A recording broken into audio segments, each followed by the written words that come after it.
Hola. Hello, good afternoon, everyone. First of all, thank you all for being here today.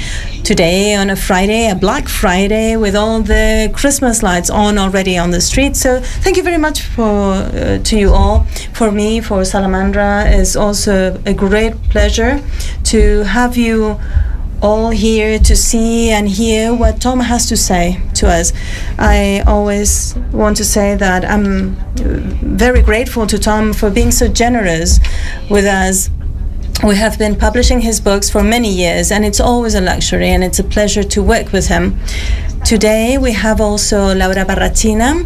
Many of you know her already, and I would also thank her because she was one of the first journalists who has really put the comic, the graphic novels in her programs like the Doppler effect, etc. And she has started bringing the graphic novels and the comic books into all the debates and all the cultural debates.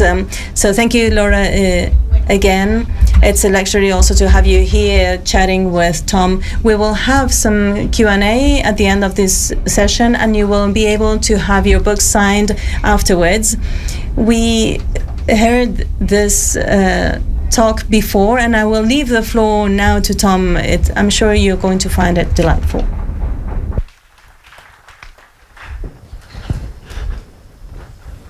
Hello, everybody. Thank you very much for coming along tonight.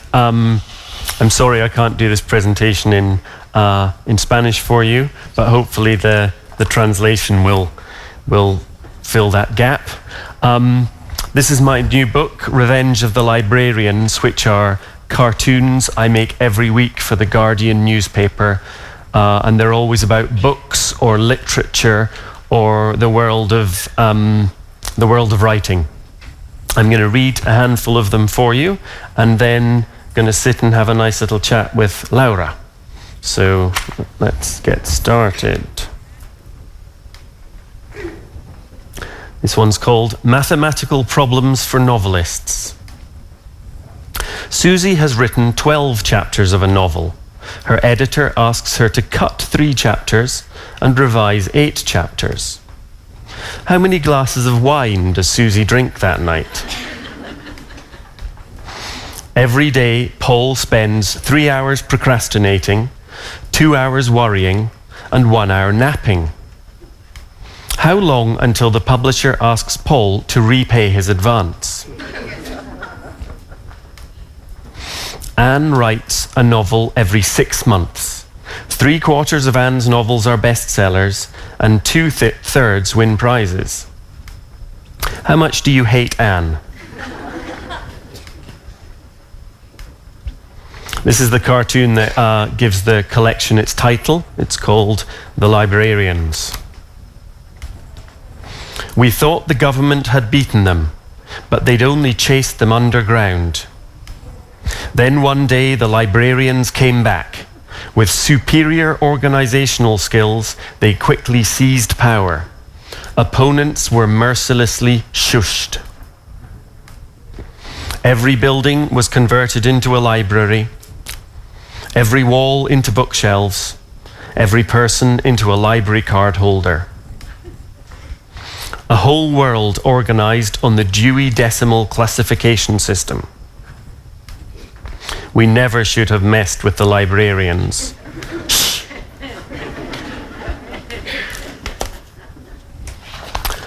This one is called Some Useful New Words for Readers. I had fun making up some German compound words.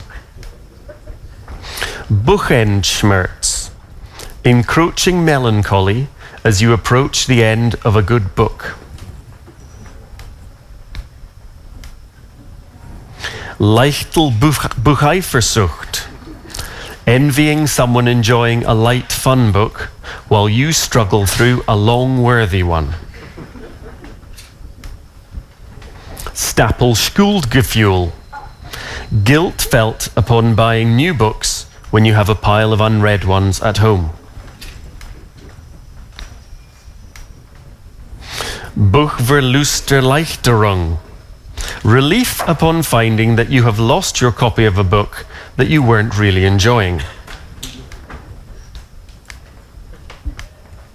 This one's called Wedding Night at the Castle. Now that you are my bride, you will never leave this castle. Wow, your library is amazing. Beyond the castle is a high wall with no gate, and beyond that is a deep, dark forest with no path. I suppose it's my library too, now we're married. The forest is crawling with ravenous wolves, malignant birds, and the spirits of long-dead travellers. So many books, I can't believe my luck. When the sun sets, I transform into a wild beast and soar into the night, seized by a terrible bloodlust. Okay, I'll stay here and read. See you in the morning.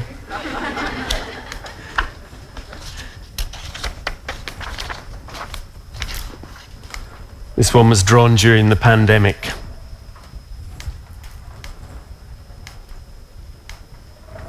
Judging by the amount of time that she spends staring out the window at us, she's either a very committed ornithologist or a very unfocused writer.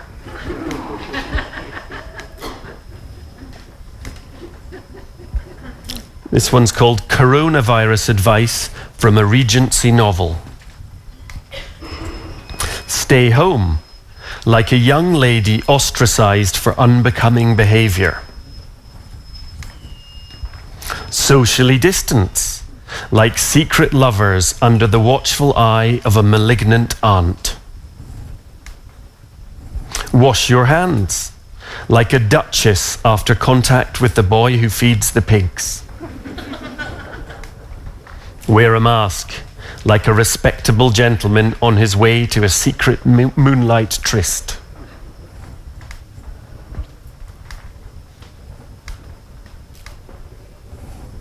Gregor Samsa awoke one morning to find himself transformed into a monstrous insect. But because of the lockdown, his life carried on pretty much as normal.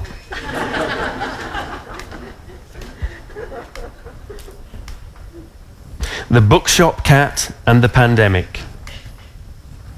The Carefree Days Before. The Terrifying Early Weeks. The Long Months of Lockdown. The Triumphant Reopening. This one's called Great Lost Sentences. 1813. Jane Austen writes a sentence so charming and witty that it gets married to the richest man in Staffordshire. 1903. Henry James writes a sentence so long and circuitous that he becomes lost inside it for 3 days. 1947. Raymond Chandler writes a sentence so hard-boiled that it spikes his drink, steals his savings, and frames him for a murder. I married a memoirist, so I suppose I must accept this unflattering portrait of me. But your description of Marlon as a bad dog is untrue, unkind, and unforgivable. I'm very proud of Marlon's sad face, so I like to put him up on the screen for a while. This is the last one, and it's based on a true story. Bedtime reading routine. 1. Get into bed. 2. Take book from bedside table. 3. Open book at marked page and place in lap. 4. Pick up phone and scroll through social media for 45 minutes. 5. Replace bookmark in book and go to sleep. So that's the end of the reading. Thank you.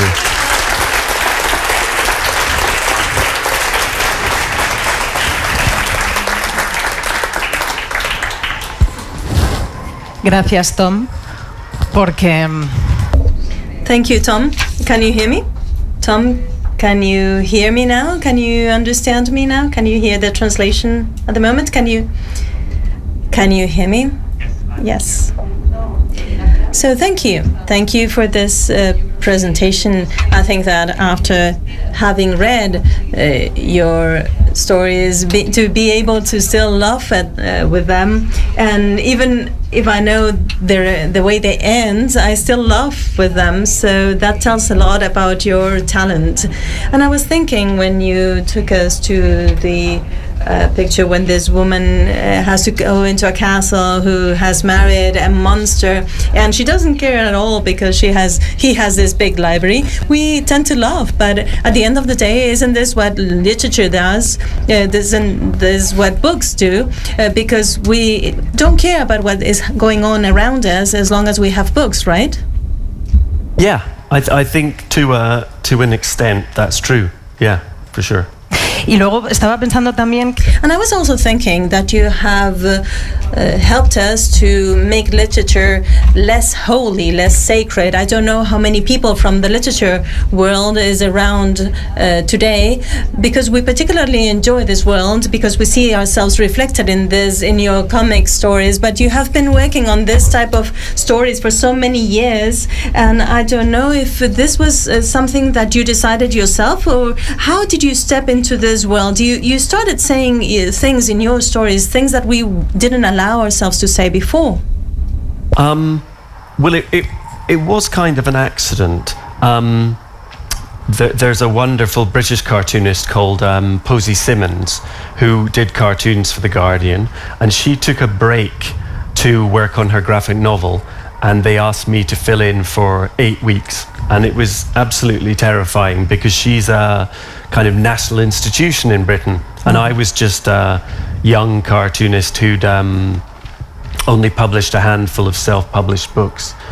So I was very lucky that they asked me to do that, and even though I was frightened, I did it, and I did 8 strips about famous writers suffering from writer's block, which I think was kind of a mirror of how I felt about making those cartoons. And then Posy came back and carried on doing her amazing work for The Guardian. But I was offered very kindly a smaller space on the letters page to do cartoons about books, which kind of suits me better. I think that small space is better for making jokes, whereas she told kind of whole page stories, which I couldn't have done week on week. And over the years, people stopped writing so much to the paper, and they said, we still like the cartoons, we don't have a letters page, but we'll keep you on. And so for 17 years, I've been making cartoons about books, which I really wouldn't have thought I'd have the interest to do that, but I've always liked to read, and it seems that I managed to find something to say every week. The deadline is coming and I'm terrified and haven't thought of anything, and then I come up with something. Claro, 17 años haciendo... Of course, 17 years working on this. Do you think we can consider this a criticism on criticism? What do you mean? Hay algo de crítica, evidentemente, en tus... There's a certain criticism about the literary world, about the cultural world as a whole, because you also step into that topic, but you make a criticism on the criticism itself. Would you say that your cartoons are a sort of a social critique? Well, sometimes they are. I mean, one of the things about humor is a writer writing a novel and it going well and it getting published and everyone loving it and they're happy and they start on a new one is not a good story, and it's certainly not a good funny cartoon. So I have this weird lens. I'm always looking for things to go wrong. So I am teasing the world of literature and making the kind of a worse version of of real things to make it funny.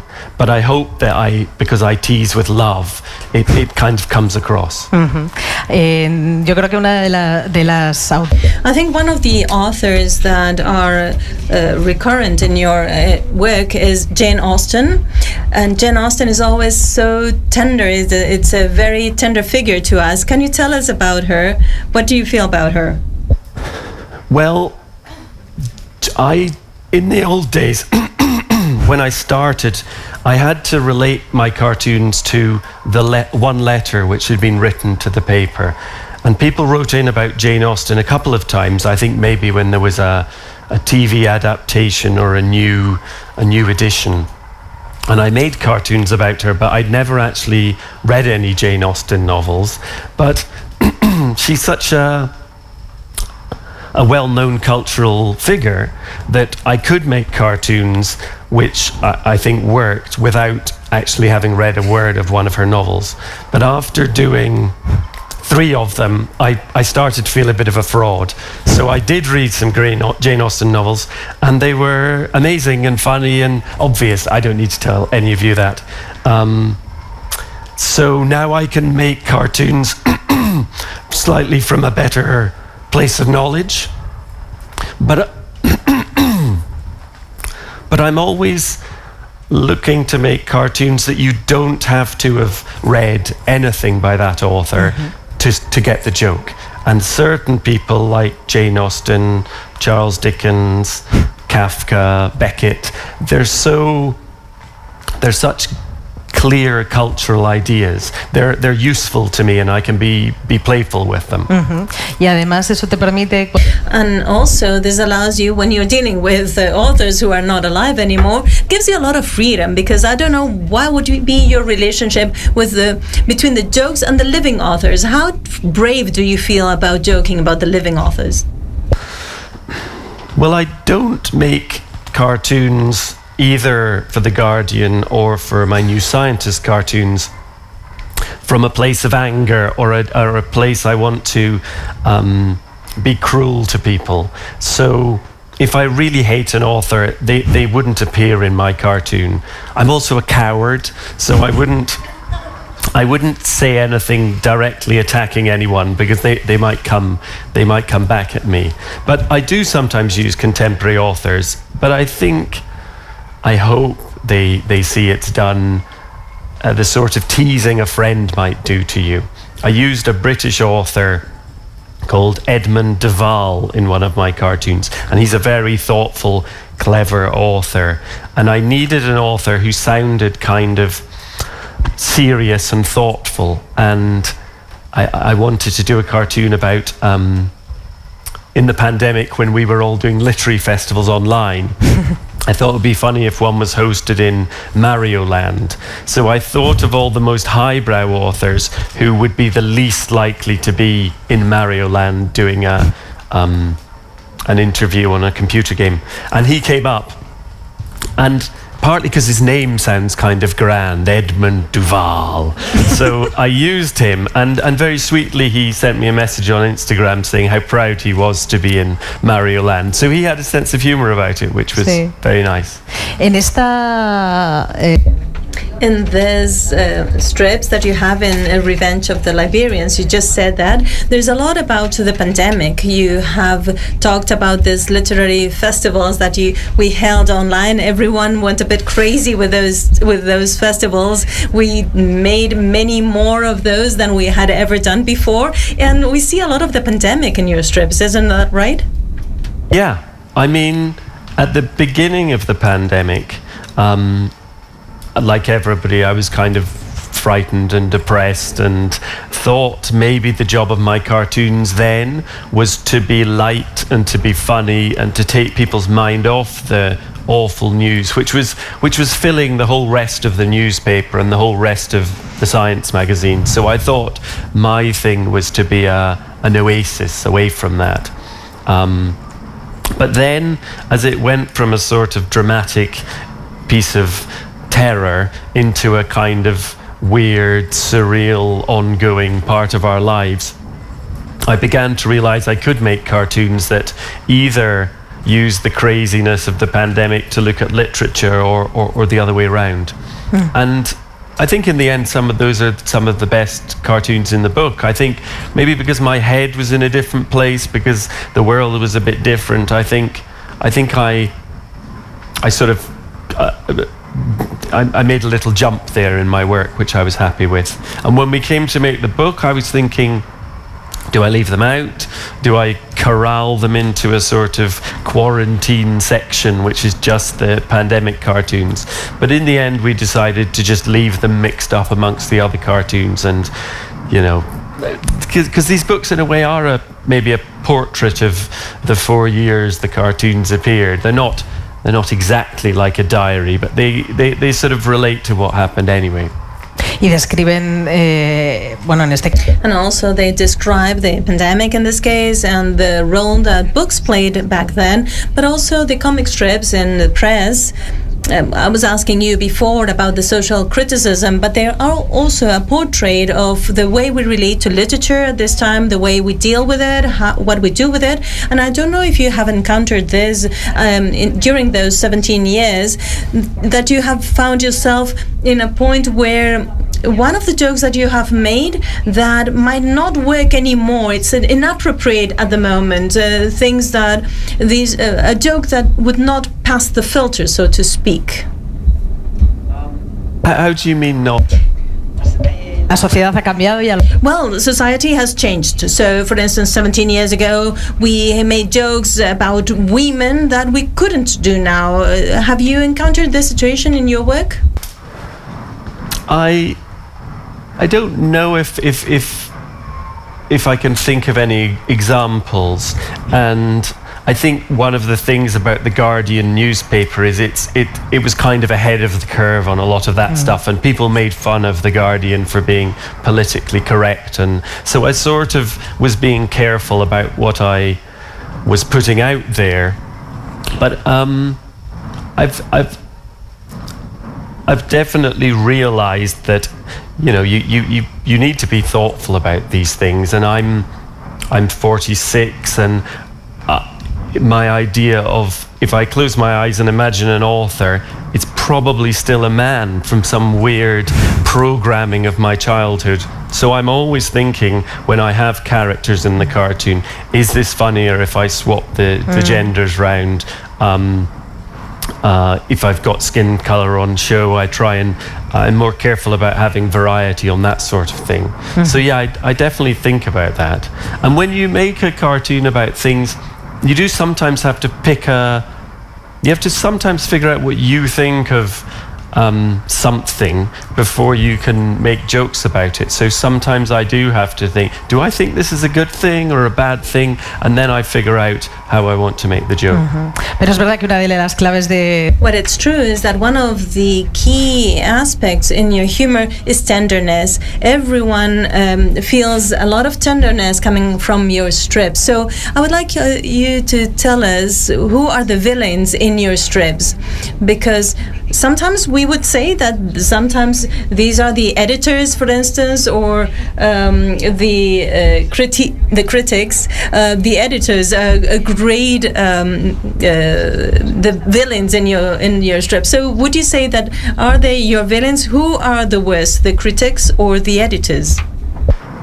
Well, I always feel bad because I've been asked this question before, and in the cartoons, to be funny, the editors are mercenary, cruel, unthoughtful villains who just want their authors to pull themselves together and produce a book that sells loads of copies. And I have to say this when Catalina, my editor, is sitting there in the front row. And actually, like all my editors, they're actually wonderful and supportive, and it's a delight to work with them. But that, as I said, that's not funny.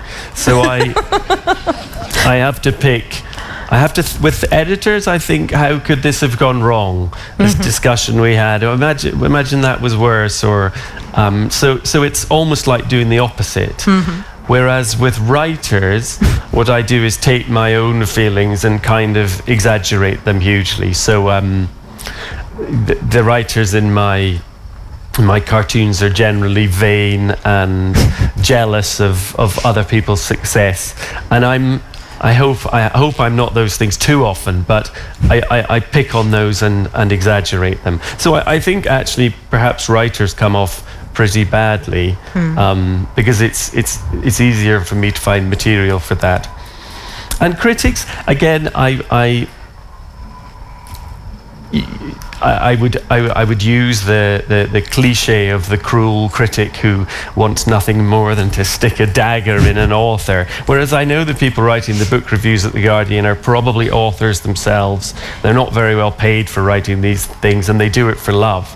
So I did one cartoon about critics, and I sent it to my editor and said, if your writers will be overly hurt by this, I'll do something else. But she said she thought they'd find it funny, so it was fine.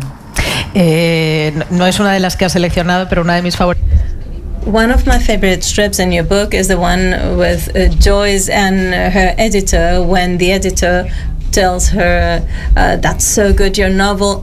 With Joyce, when his editor tells him, "That's so good, your novel about the murders in Ulysses," and he asks, "What murders?" And there's a lot of joking around all these murders, and why don't you put some black genre in your strips? This is very much related to what works and what sells well in terms of criminal literature. Yes. Well, I think editors are in this difficult position where often when you speak to people in publishing, they know what sells, and they know they have some ideas about what what would sell more books, but generally they want the authors to express themselves, and they keep quiet about thinking, put a few murders in, this will sell more. So they're kind of conflicted about that, and I like playing with the ideas about genre fiction and literary fiction, and I try and tease literary fiction as much, if not more, than the other genres, because there can be a certain amount of pomposity about it.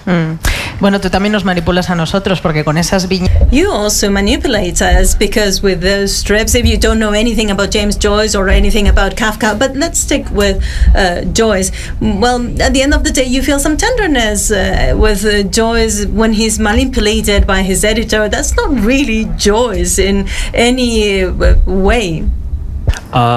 Probably not. I mean, once I've got the idea for these things, I can manipulate things however I want to tell my little story, and often the real facts or the real world is just a point to spark off from. But I enjoyed that cartoon, and even though I can't even draw faces very well, and I certainly can't draw good likenesses, but I was quite pleased with Joyce. Is one of those people who has enough of a character that even my very simple drawing can capture him. Pero eso me interesa mucho lo que estás contando, porque tú estudiaste Bellas Artes, ¿verdad? That is very interesting to me, because you studied fine arts, didn't you? I studied illustration, and I did about a year of painting and trying to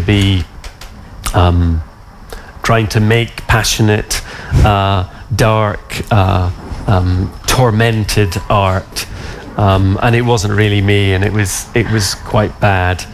And I realized that the work of mine that people liked most was when I did silly cartoons to amuse my friends, and when I kind of told stories with my pictures. So I sort of slowly moved away from fine art and serious illustration to where I am now, where almost everything I do is in some way humorous. No, pero te lo digo porque consigue. Well, asking you this because you come from the illustration world and you have always said that you have been drawing since you were very young, and your teacher told you that if you wanted to draw, that was fine, but first start by doing your homework and then you can draw afterwards. And you, with this type of drawings, you were showing us before how proud you were with the sadness of Marlin in your book, in the strip, and you can convey a lot of emotion, a lot of emotion, sensations. It's just a couple of circles, a couple of eyes, and with just the position and the gestures of the body, you tell us a lot. Yes, well, to be fair to Mrs. Horrocks, my school teacher, she didn't even say I had to do the homework. She said I mustn't do drawings all over the homework. She said, and even in class, she was very kind because I'd fill the margins of all my studies with doodles. She gave me another exercise book and said, you can draw in this all day long as you get your work done. And I think now the doodling is part of how I think about things, and she realized that, and I still got the work done, and I filled my first sketchbook with funny little doodles. So I'm very grateful to Mrs. Horrocks for that. And yeah. In terms of drawing, when I started making comics, I found I've always loved comics and I've always read, and I knew how to draw, but I didn't know how to tell stories with pictures, and that was so difficult that I sort of decided I'm not going to try and make beautiful drawings on the page. I'm just going to keep it very simple and draw with stick figures and round heads and dots for eyes. And maybe I thought on some level, once I figure out how to do comics, I'll start making the pictures more complicated. But the thing I learned over the months in college and the years after was that simple line drawings work very well for comics, which you're meant to read the pictures, not necessarily admire them. I mean, I still want them to look nice, but the more important thing is that they communicate the idea. So I find working with very simple characters works. Aparecen en tus tiras. In your strips, we see superheroes as well, the super comma or things like that. But comic authors, what's their role in your strips? The comics and the comics authors. That's a good question, actually. I don't know if I've ever drawn a cartoonist in my cartoons. In the UK, not that many comics and graphic novels get reviewed in the newspapers. The Guardian is particularly good, but it's really just once a month they review a graphic novel, unless it's a very big one. So that's one of the lovely things about coming to Spain, where it does feel like there's a real respect for cartoons and graphic novels, and maybe just for literature generally. I've done more interviews here in Spain for this book than I did in the UK, so that's been lovely. Maybe I've avoided putting cartoonists in there because it's too self-referential in a way. But now you've said it, maybe I'm always looking for ideas, so I'll write that down. I can do that. That's always the difficult thing, is I go through the world now with a sort of like the Terminator's red eye blinking and thinking, could that be an idea? Could that be an idea? If I turn this, if I make this different, can that be an idea? So I now have this disease where I'm obsessed with looking for comic ideas. Esto lo entiendo.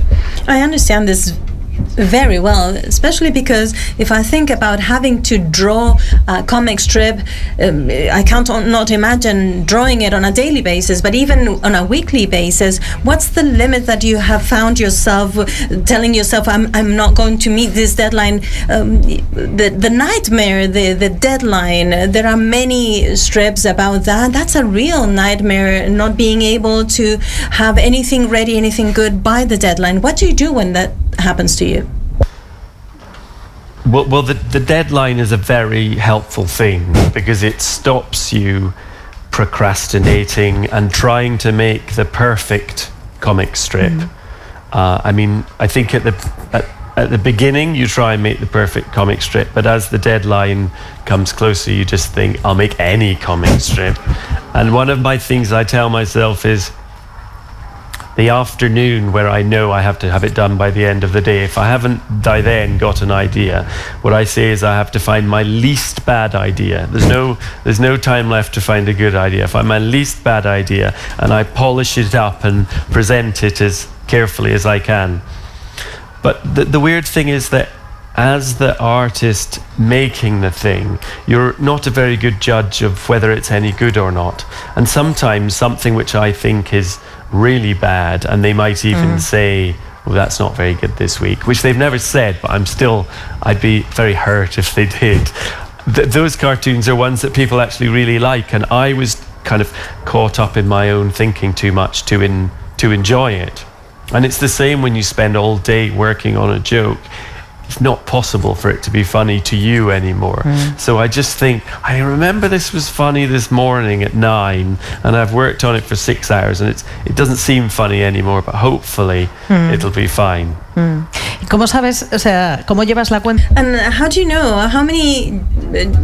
know the jokes that you have already written, that you have already put in on a page, on a strip? How do you know? How do I know they're funny? No, ¿cómo sabes que no das repetición? No, how do you know that you have not repeated it, that you have found a wonderful cartoon and then you realize, oh my God, I've already made this joke before. I made Dickens say this line before. I think I've got a pretty good memory for my own jokes. And I know some other humour cartoonists who say when they have an idea, they then Google to see if somebody else has already done that cartoon. But I think it's you can drive yourself mad like that, trying to be original. And I just hope that if I do hit on something that someone else has done, then I've done it differently enough in my own way. And the other difficult thing with funny things is you can't. With short, funny cartoons, you can't really ask somebody if it's funny because it's like a sort of version of the scientific observer effect where if you say, is this funny, and put it in front of them and look at them, they can't possibly find it funny because you've made them be analytical and they're thinking about your emotions and everything's lost. So I just trust myself and keep my fingers crossed that maybe some weeks it's more interesting than funny or weird than funny, but I think that's the only way I can do it. Te hemos visto antes poner voces. We have seen you making voices to your characters. Is this something that you also do when you draw, when you're working? What would be the voice of Dickens for you when you're drawing him? I don't speak out loud and I don't laugh out loud. I know cartoonists who do laugh out loud at their own work when they succeed, which must be nice.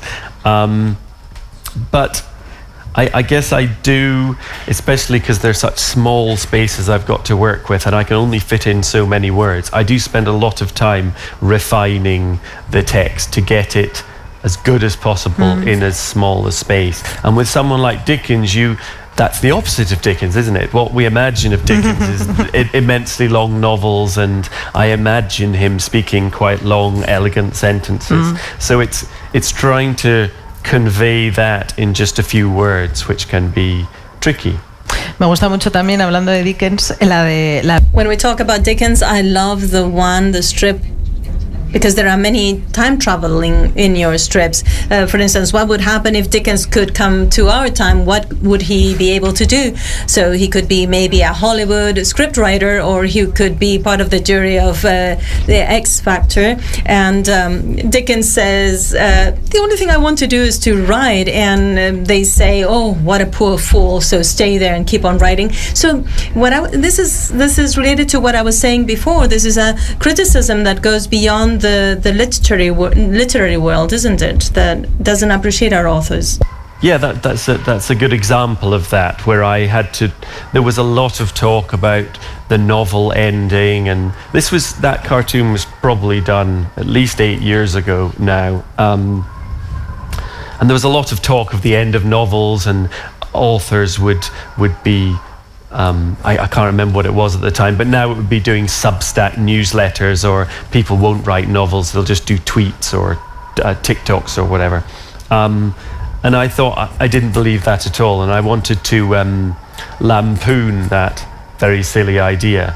But I have to be careful with a cartoon like that, because I never want to sound like the sort of middle-aged man shaking his fist at a cloud and saying, damn these kids all just doing TikTok or whatever. So I try to avoid the sort of cartoon that has is overly negative about new things, and often I kind of try and do the opposite and make fun of the old poops who complain about these things. Antes te decía que creo que una de las claves de... Before I was saying that I think that one of the key aspects in your strips, in your work, is the tenderness. Would you agree with that? Yeah. I mean, I think that's there to balance the other side of me, which is a slightly nerdy love of structures and visual games, and you know, the drawing's a little bit like that. It's a sort of balance between a very carefully drawn, almost diagrammatic style, but there's this slight wobble because it's hand drawn with a real pen. So that balance between a kind of cold, diagrammatic perfection and a sort of human warmth and a sort of a silliness as well. You know, I think sometimes because these cartoons are about books, people sometimes miss that quite often the jokes are rather silly and the characters are slightly buffoonish. So it's playing those two things off against each other. Estaba pensando también que... I was also thinking that another key aspect is that, and in English the word is nicer, cute, which is something that is cute. I was thinking about books talking about cats. They are so cute. I hope you don't think this is a bad thing. No. When I did the Bookshop Cat cartoon, I spent a lot of time trying to make a very comfortable, you know, that sort of fat cat, which is almost like a sort of cloud, and it's almost like a liquid. When it sort of sits down, it sort of spreads over things, and I had a very clear idea in my mind. So with something like that, the actual drawing for the finished comic won't take very long, but I have to spend a lot of time figuring out the character, and it's that one's a little more friendly and warm and cute than my usual style. So I had to figure out, what does a cute cat look like in my world? So it would be weird just to stick in a completely cute cat. So it's kind of like trying to squeeze it into my own style and my own boxes. Y luego también, volviendo a lo de la... Also going back to social criticism or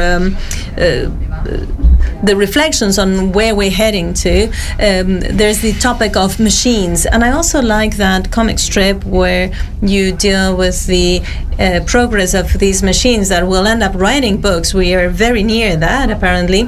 And these machines end up having the same ego as the human authors. And the author gives them some work one day and then more and more. And in the end, it's the machine who has to deal with this great ego. The machine becomes the great author.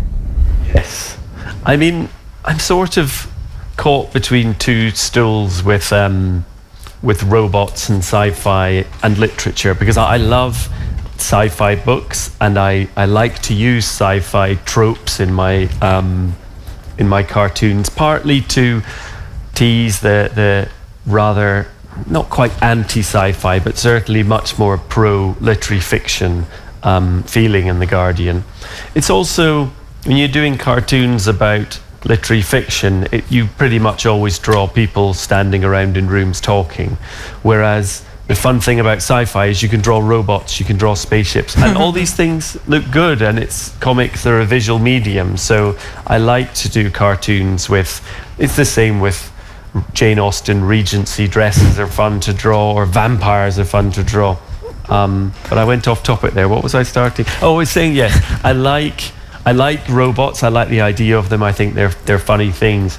But all the new stuff with the idea that AIs can write novels and make illustrations, and it kind of depresses me. I just think it's just people who want to sell things trying to find a way to make those things without having to have artists involved, and I don't see much creativity there. I know there are some people doing experimental, interesting things, but I think they're probably unwittingly working for people who don't have any of our best interests as writers or readers at heart. And I really can't see an algorithm writing a novel that's anything more than a sort of lots of elements stolen from existing ones.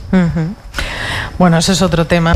Well, that's a totally different topic. We can leave it for another chat to talk about what artificial intelligence will do to you as authors. But I'm very interested in the Revenge of the Liberians, the strips that you publish every week in The Guardian. By the way, you have created one about Twitter. I don't know if this is for The Guardian itself. En la que, si no and in this strip, if I remember properly, someone arrives at an office and says, since we're going to be if we don't have Twitter anymore, I will have to come here every day to talk ill and say all the bad thoughts that I have.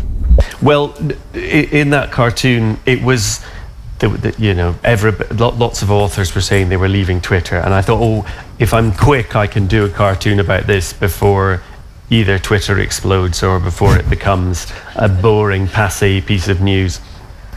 And a lot of authors do have these two personalities. I follow some children's book authors who write these really lovely, sweet books and then have some quite extreme opinions on Twitter. And I thought, so it's a guy coming to his editor and saying, now I've left Twitter, I'll be putting all my dodgy ideas, vendettas and these things into my next Colin the Friendly Tortoise book. So it was thinking, in that case, it was a case of thinking, I realised, it's best if it's a children's book author. So then I spend a weird afternoon imagining children's book titles, and I was trying to make it sound as sort of sweet and thoughtful as possible. Pues precisamente también te quería preguntar por...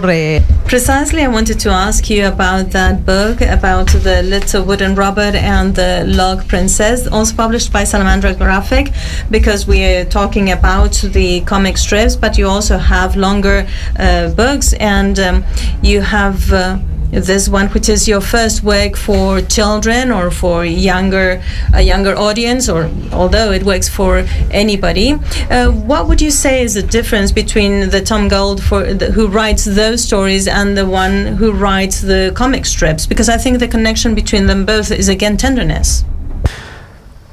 Yes, no, that's an interesting point. I think that's definitely true. I wanted to make a very specific type of children's book. It started as a bedtime story I made up for my two daughters. We call the little one the Log. She's 14 now, but when I made the story up when she was about 5, she just slept solidly every night, never woke up, and always had to be woken up in the morning, and always seemed to have had the most annoyingly delightful night's sleep. The rest of the family were all quite jealous of her. So I made up this story about a little princess who turns into a log every night when she goes to sleep, kind of inspired by all the Grimm's fairy tales and Pinocchio and all those fairy tales that I really love as stories, and that I kind of satirized in these cartoons. So I kind of that's in there's something I come back to, and so I made it as a bedtime story for the girls, and then I realized, well, the first night I told them that it's about a little girl turns into a log, and the first time I wrote, the log kept almost getting put on fires, because I thought that was exciting and thrilling, but they said to me afterwards, that bit was too scary, Daddy. So now the log, it's never mentioned that logs go on fires in that book. And I edited it and changed it, and I took so long to write it that my children are now teenagers, but we kind of all worked on it together, and the important thing with a picture book is it sounds good read aloud. So we read it to each other, and we all worked on it. But I think one thing that the children's book has, which comes from my comics, is that idea of playing off an existing thing. So often my cartoons play off our knowledge of what a Dickens novel would be, and they can either go with that or they can be the opposite. And there aren't many things that small children know that you can play off, but those fairy tales are. So I sort of thought it would be fun to make a fairy tale that, even for a small child, they'll think, oh, this is a bit like Hansel and Gretel, except different things happen. So a lot of my work, my graphic novels and the kids' book, are all inspired by other works of art. Pues yo ahora, si queréis... Well, now it's your turn to ask anything that you would like, anything that you would like to know about Tom Gauld or his work. We need a microphone here. Hola. Hola. Hay una cosa que me gusta mucho de tu obra, ¿no? There's something that I like a lot from with your work. You say that librarians are almost activists of literature, but what you were saying before about, well, you like sci-fi, I guess so, but you speak about terror and genders that in some way you vindicate for them. Maybe they're not considered as top literature by many people. So what kind of writers, because in my case, I think that there are touches of Pratchett or Freddie Brown, I don't know if you know them. What kind of writers do you like, or the ones that you've grown with in order to be inspired? Well, I've always liked science fiction, and I like some of the science fiction that I actually know is kind of trashy, and that's what I like about it. But I've always been inspired by sci-fi writers, but also by funny writers. So for me, someone like Kurt Vonnegut is a kind of hero. I remember as a teenager finding his books in the library and loving the fact that even though they're novels, he's done little drawings in them. So, or not all of them. So I love his work. And now, I think somebody who's almost like a modern version of Kurt Vonnegut is George Saunders, who writes wonderfully sad, funny short stories which often have a tinge of sci-fi in them, and he's become an absolute hero of mine. I'm that balance of sad, thoughtful and funny, where the funniness doesn't undermine the other elements, is impressive. So I like his work, and I tend to cycle through different types of books. So I go back to sci-fi. I read Dune recently, which I never read as a teenager, and I don't know if that's well enough known for me to be able to do cartoons about it. Maybe since the movie I can. I don't know.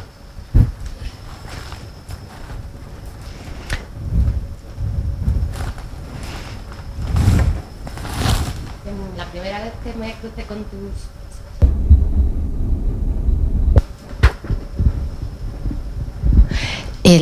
The first time that I found your strips on the internet, I thought that they belonged to somebody who worked as a librarian or who had training as a librarian. So I would like to ask you about your knowledge about this type of job. Where do you get all this knowledge? Have you lived a lot? Have you spent a lot of time in a library, or do you have a librarian as a reference to whom you can ask about all the decimal coding, etc.? I've been on a book tour for this book quite a lot of the second part of this year, and I was in America and Canada and Germany and here, and I've met more librarians in the last sort of 3 months than I met in the whole rest of my life added together, because I'm yet to do a signing where there isn't a librarian in the queue, which is great. But no, I haven't, other than at these signings, really talk to librarians about the cartoons at all. I just kind of imagine, it's just me imagining, and I can look up details about Dewey Decimal Classification, which will when I know what I want to do with it. But yeah, it's really just trying to imagine what it'll be like. But whenever I do a cartoon about librarians, they always get wildly shared on Twitter and Instagram, and it feels like there's a lovely, warm community of librarians sharing things with each other, which is kind of why when I realized I need to choose a title, I thought I want a title that sounds kind of exciting and silly at the same time, but also I thought it'd be quite handy to mention librarians, because hopefully they'll get a copy for their collection.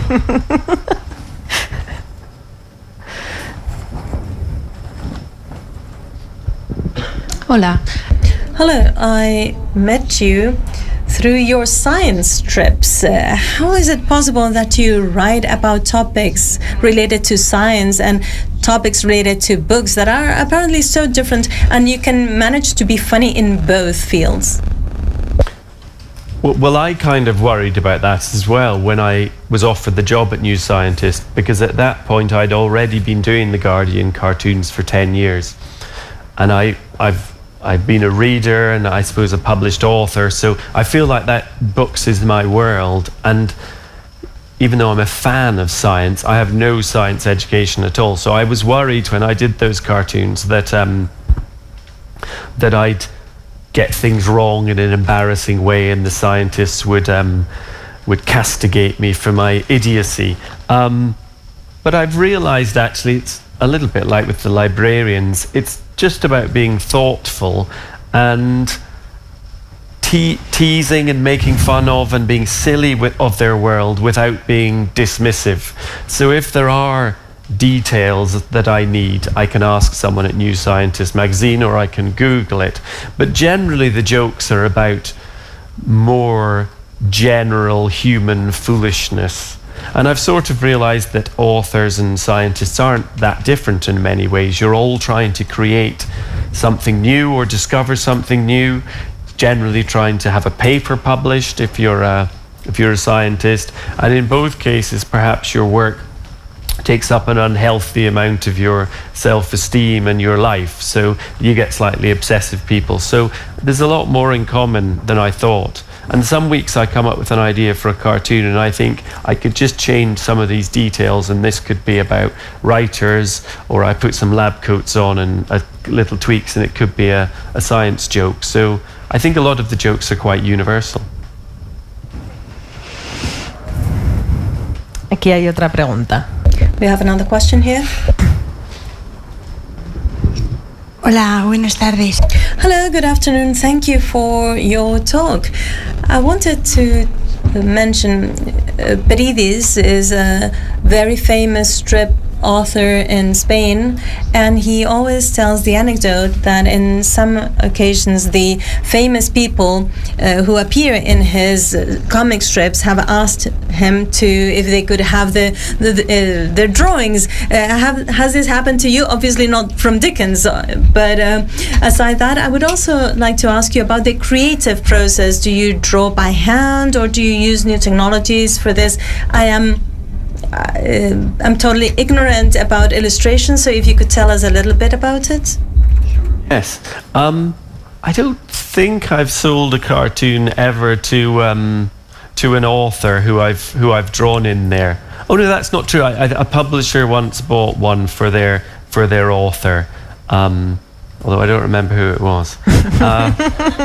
But in terms of the creative process, the really difficult part is coming up with the ideas. So most of the time is spent in my sketchbook with a pen, doodling, writing down ideas.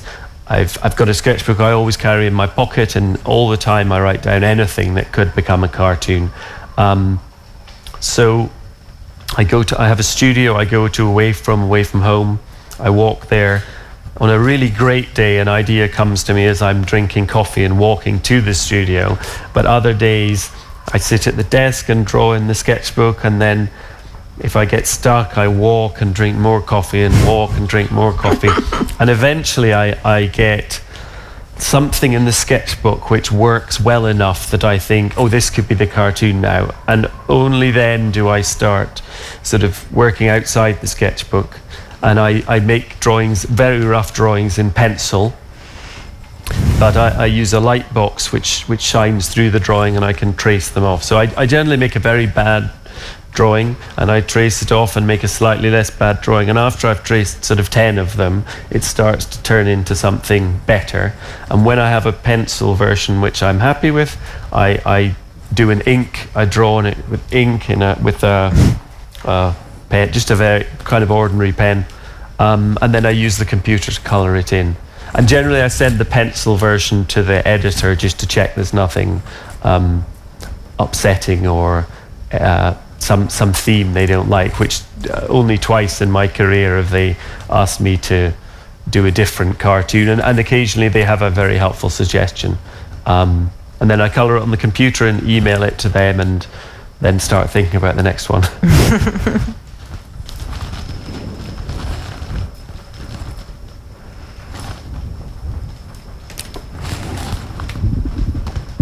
Hi, here. Sí, que es que allí también querían. Oh, sorry. No, le decía que luego la siguiente para allá. I'm going to pause. Don't mind. Sure. What strikes me the most, or one of the things that strikes me in your cartoons, is that how much you tell with such a simple or though effective style of drawing. So my question is on the text image ratio. Which do you think it's the best, or your best, or even the most extreme proportion between drawing and text that you think works and still tells the story and still is humorous? That's a good question. I mean, in terms of simplicity, the thing I like about very simple drawings is you leave space for the audience to project things into there. And in the case of Marlon the sad dog, I think that diagram of a sad dog allows you to imagine maybe a sad dog you know in real life, or it's more open to your interpretation. And I think that can, when it works, allow you to have, as the reader, quite complex feelings about ridiculously simple drawings. I have this quite small space that the cartoons appear in the newspaper, and it can be a challenge to fit all the words I want to into the story. So I'm always trying to shorten things as much as possible, but I'm really aware that the rest of the newspaper is all words. I mean, some photos and things, but this is a comic and it should be visual, and I never want it to be a piece of writing with a few little pictures. I always try and make the way the words and pictures interact interesting, and whenever possible to have the balance towards pictures rather than words. So I never want it to be 50% text. Very occasionally there's a reason why it's been close to that, but if I had to take a perfect ratio, it would probably be of the space, like at least 3/4 pictures. And I think it makes it more enticing to read as well.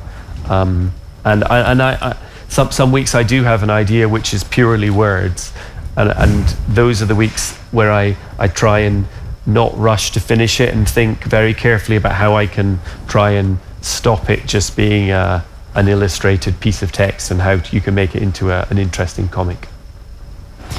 Allí se nos ha quedado. I think we still have a question over there. Y yo creo que And I think this will be our last question tonight. Una pregunta. Hello, one question. So you think that humor is something more cultural than universal? I mean, not everything is funny for everybody. So has any editor told you, maybe this is not funny in the US, please change something, change the style? Or maybe it has been like, do whatever you want, and if someone doesn't like it, it's their problem, but please keep loyal to your style. Okay, thank you. When I did the first collection of these cartoons with my publisher in Canada, who published for Canada and America, they said, we'd love to publish this, but we won't get very many foreign editions because humor is difficult to translate. Short strips are a lot of work to get everything working there, and it may not get very many translations. And I sort of assumed they were right, and it turns out they were wrong. And the humor has translated quite well, and it's published here. And thanks to, in this country, Carlos Mayor, who's my translator, and has the completely mind-blowing task of changing the text while still keeping the joke working and the structure on the page. And he can't write long versions of my text because there isn't space on the page. So he's a magician at sorting that out. And luckily in other countries I have equally talented translators. But generally, in each foreign edition there are 2 or 3 cartoons that just can't work. Sometimes it's something like the way you form a sentence in English doesn't happen the same way round, so the joke doesn't work, or I think any time you have rhyming is a bit of a nightmare. So there's always 2 or 3 cartoons in each edition which are different from the English edition. But generally they manage to make most of them work. And I think also in terms of humor we are quite globalized because of the internet and our humor, and people say it seems like British humor, but I think the world kind of understands what British humor is and accepts it for what it is. So I'm really pleased that I can come here and share my jokes in another language. Pues muchas gracias. Well, thank you very much, and I'm glad that the name of Carlos Mayor came up at the end, because this was one of the things I really was intent on mentioning his name, because it's not frequent to highlight the work of the translators, and we have to say that the work of Carlos Mayor with your strips is really fantastic, and I'm very glad that we can finish this session today by remembering his name. So thank you everyone for being here with us today. Thank you for coming, and especially thank you, Tom, who has given us the excuse to us all for being here tonight. Very much, and thoughtful questions.